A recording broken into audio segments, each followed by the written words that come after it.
अस्सलाम वालेकुम रहमतुल्लाहि व बरकातुहू। जैसे कि हमारी रेगुलेशन की जो हमने वीडियोस बना रहे थे, और से पहले पे हम अपनी दो रेगुलेशन वीडियो बना चुके हैं। रेगुलेशन नंबर 1 IRAR और regulation number 2 customer due diligence की। तो आज जो हम ये वीडियो बना रहे हैं, ये रेगुलेशन नंबर 3 है। स्टेट बैंक ऑफ पाकिस्तान की रेगुलेशन नंबर 3 AML-CFT CPF की, जिसका नाम है reliance on third party financial institution for CDD measures. ठीक है। हम एक एक जो हमारे जो शॉर्ट फॉर्म होते हैं, CDD हो गए या EC भी आप देख रहे हैं, इनको मैं बताता फिर रहूँगा ताकि आप लोग वो और अच्छे से समझ आ जाए। जहाँ तक बात है, जो हमारे नए मेंबर्स इसके अंदर ऐड हो चुके हैं, उनको मैं जो पुरानी वीडियोस में पिन कर दूंगा ताकि वो इस चीज़ को, जो कि पुराने लेक्चर्स हैं, उनको कवर कर सकें। रेगुलेशन नंबर 3 है हमारी, जैसे कि रिलायंस कर थर्ड पार्टी। थर्ड पार्टी से आप लोगों को दिमाग में कुछ आ रहा होगा कि थर्ड पार्टीज कौन होते हैं। बेसिकली जो हमारे सिक्योरिटी गार्ड्स होते हैं, और जिनसे IT से, तो जैसे हम वेंडर्स हो गए, हमारे जिनमें सिस्टम ही होते हैं, जिनके ऊपर हम चीज़ें चला रहे होते हैं, वो हमारी थर्ड पार्टी होती है। जैसे अगर हम बात करें हमारे बैंकिंग सिस्टम का, हमारे जो सिक्योरिटी गार्ड होते हैं वो हमारे थर्ड पार्टी हो गए। हमारे जो IT के डिपार्टमेंट में कुछ जो सपोर्ट पे काम कर रहे होते हैं, जैसे पेन टेस्टर्स होते हैं, वो भी थर्ड पार्टीज होते हैं। हम जिस सिस्टम से काम कर रहे हैं वो सिस्टम हमारा बनाया हुआ नहीं है, हम किसी दूसरे के सिस्टम पे बनाए हुए काम कर रहे हैं। जैसे हमारा फिरको का सिस्टम हमारा अपना बनाया हुआ नहीं है, हमने इसको परचेज किया, वो थर्ड पार्टी में चला गया। तो स्टेट बैंक ऑफ पाकिस्तान ने इस चीज़ के ऊपर भी रेगुलेशन बनाई है कि क्या जो हम थर्ड पार्टी बना के ऊपर काम कर रहे हैं, क्या वो रिलायबल हैं इन चीज़ों के ऊपर काम करने के लिए। मसलन कि जो भी हम डाटा अपना फ्री स्क्रीनिंग जो हम अगर हम कर रहे हैं किसी सिस्टम के ऊपर, क्या वो इतनी रिलायबिलिटी है कि वो हमारा कस्टमर को जो डाटा है वो उस चीज़ को जो है वो ना कर सके। क्या कह सकते हैं कि हमारा जो डाटा है उसको ब्रीच ना कर सके, मतलब हम उसको कैसे रिलायबल करें। तो उसके लिए भी मेरे को रेगुलेशन दी गई हैं, या जो हम सिक्योरिटी गार्ड्स या हम कोई भी वेंडर्स बोला अगर हम मंगा रहे हैं, बुला रहे हैं, इनकी जो चीज़ें चल रही हैं, इन पे रिलायबिलिटी कर सकते हैं या नहीं कर सकते, मतलब उनकी भी भाई ट्रस्ट होना भी जरूरी होता है ना। तो कल का कोई बंदा सिक्योरिटी गार्ड आ जाए हमारा, ठीक है, या कोई ऐसा प्यून आ जाए और वो फॉर एग्जाम्पल फना फना लिस्ट के अंदर हो, ATE के अंदर हो या UNSC के अंदर हो, तो इस चीज़ को भी करना बहुत ज़रूरी हो सकता है। तो पहला पॉइंट हमारा ये कहता है, State Bank of Pakistan RE मतलब regulatory authorities except exchange companies, और एक्सचेंज कंपनी के लिए वो अलग रेगुलेशन की बात होगी, ठीक है। वो अलग हमें फॉरेन एक्सचेंज की रेगुलेशन बनाई गई है इसके अंदर।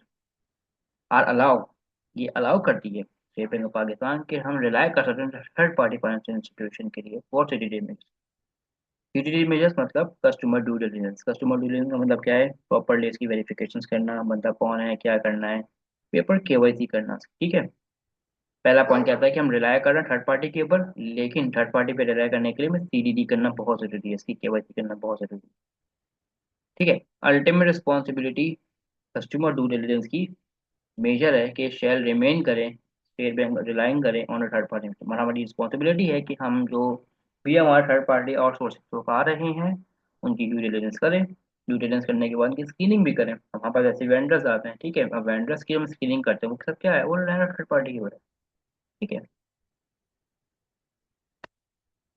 नॉट, तीसरे पॉइंट पे आते हैं, not standing any Reliance third party financial institution shall ultimate responsible है फॉर AML-CFT CPF ऑब्लिगेशन। अब हमने बात जैसे ऊपर की है, कोई भी हमारा थर्ड पार्टी इंस्टीट्यूशन होता है वो रिस्पॉन्सिबल है कि हम उसकी AML anti money laundering, CF counter financial terrorism, combat financing qualifications के तहत उस चीज़ को टाइमली हम इंश्योर कर सकें कि हमारी ये तीन चीज़ें जो हैं इस चीज़ के अंदर फुलफिल हो, ठीक है।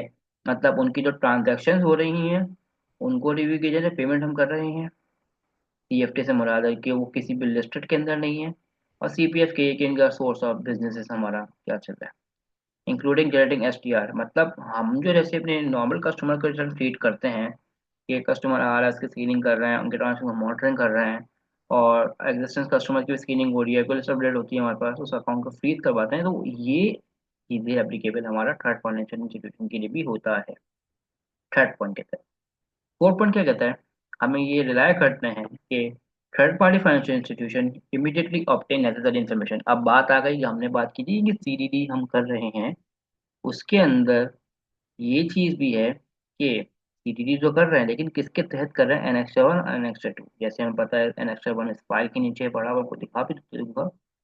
कि उसमें मिनिमम ऑब्टेनिंग चीज़ें, कि एक चीज़ को लेने के लिए हमें क्या क्या चाहिए होता है। फॉर एग्जाम्पल पर्सनल अकाउंट के लिए क्या चीज़ें चाहिए, सेविंग अकाउंट के लिए क्या चीज़ चाहिए, डिफरेंट प्रोडक्ट्स और डिफरेंट चीज़ों के लिए जो हमें चाहिए होते हैं उसके लिए एनएक्स 1 एनएक्स 2 हमारा स्टेट बैंक ऑफ पाकिस्तान के रेगुलेशन के अंदर हमें दिया हुआ है। ठीक है, पांचवा पॉइंट क्या कहता है, State Bank of Pakistan regulatory authority share satisfy करता है अपने आप को that a financial institution is regulated और supervised और monitoring has been measure for compliance। जो मैंने बात की थी, हम इनकी ट्रांजेक्शन को मॉनिटर करेंगे, इनकी सीडीडी करेंगे, proper data securities record keeping करेंगे और प्राइवेसी का तहत करेंगे कि कल को कोई हमारा डाटा ब्रीच तो नहीं हो रहा है, और टाइम टाइम में इसको देखना बहुत ज़रूरी होगा।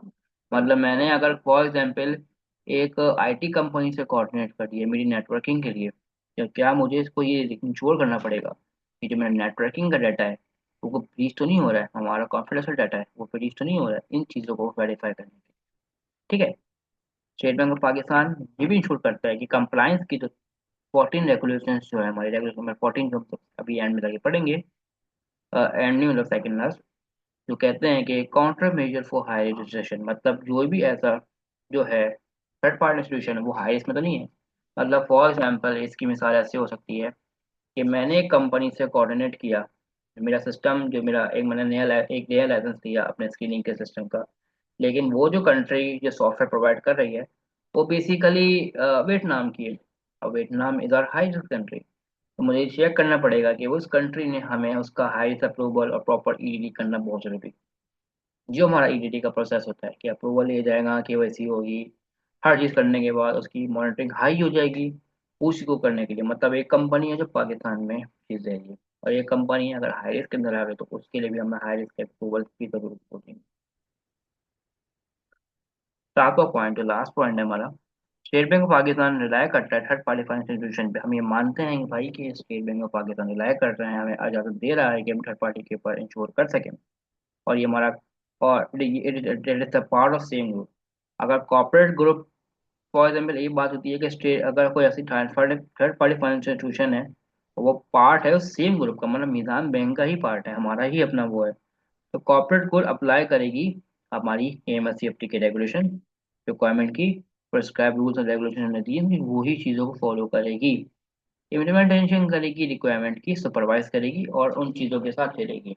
ठीक है, अगर कोई रेगुलेशंस के अंदर हाई रिस्क आ गया तो उसको भी करेंगे। ठीक है, मेन मकसद हमारा जो है ना, इसके अंदर से हमने आपको बताया कि रिलायंस उसके ऊपर इंश्योर करना, जो चीज़ें चल रही हैं उनको भी टाइमली इंश्योर करना, और जो चीज़ चल रही है अब हमें याद है स्टेट बैंक से हमारे पास एक चीज़ आई थी कैसी कि कुछ सिक्योरिटी गार्ड का डाटा हमारा पकड़ा गया था, इसके अंदर कुछ दहशतगर्द और कुछ बेसिकली क्रिमिनल एफआईआर वाले लोग थे। ठीक है, उसमें से कुछ हमारे निज़ाम बैंक के भी थे। अच्छा, इस वीडियोस को ज़रा लोगों में फॉरवर्ड ना करें क्योंकि हमारे कॉन्फिडेंशियल डाटा भी ना इसके अंदर हो सकता है ना, इसलिए मैं इस चीज़ को मैं यूट्यूब पे भी अपलोड नहीं कर रहा हूँ, क्योंकि स्टेट बैंक इसी चीज़ की इजाज़त नहीं देती क्योंकि हमारी जो इन्फॉर्मेशन होती है इससे आपको पीछ ना कर सकें। ठीक है, तो निज़ाम बैंक के अंदर भी हमारे कुछ लोग निकले थे तो हमने बेसिकली उस पर एफ कराई थी।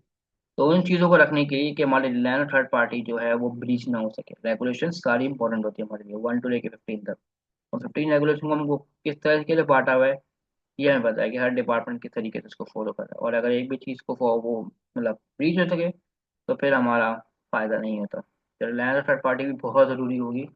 रेगुलेशन छोटी है ये ठीक है, लेकिन इसको फुलफिल करना और उसको बनाना बहुत ज़्यादा ज़रूरी होता है। तो आई होप ये आप लोगों को जो है रेगुलेशन समझ आई होगी। मेन वाइल मैंने इसकी जो है एक आप लोगों से वो भी शेयर की हुई है, जो कि हमारे पास इसकी मेरे पास पॉइंट्स भी हैं, जैसे मैं आपको दिखा देता हूँ। मैंने पॉइंटर्स बनाए थे, ये पॉइंटर्स है, मैं शेयर भी कर दूंगा ग्रुप में, ये जो आप लोगों को गो थ्रू करने के साथ नहीं देगी। रेगुलेशन किसी को याद नहीं होती है, उसको पढ़ना पड़ता है, उसको रिव्यू करना पड़ता है, मैं भी अक्सर चीज़ें भूल जाता हूँ, लेकिन अब रिव्यू करता हूँ तो फिर मुझे वो याद आ जाती है। तो ये लेक्चर हमारा इधर सकता, और इसके बाद हम नए रेगुलेशन के ऊपर जाएंगे जो कि है टारगेटेड फाइनेंशियल सेक्शन।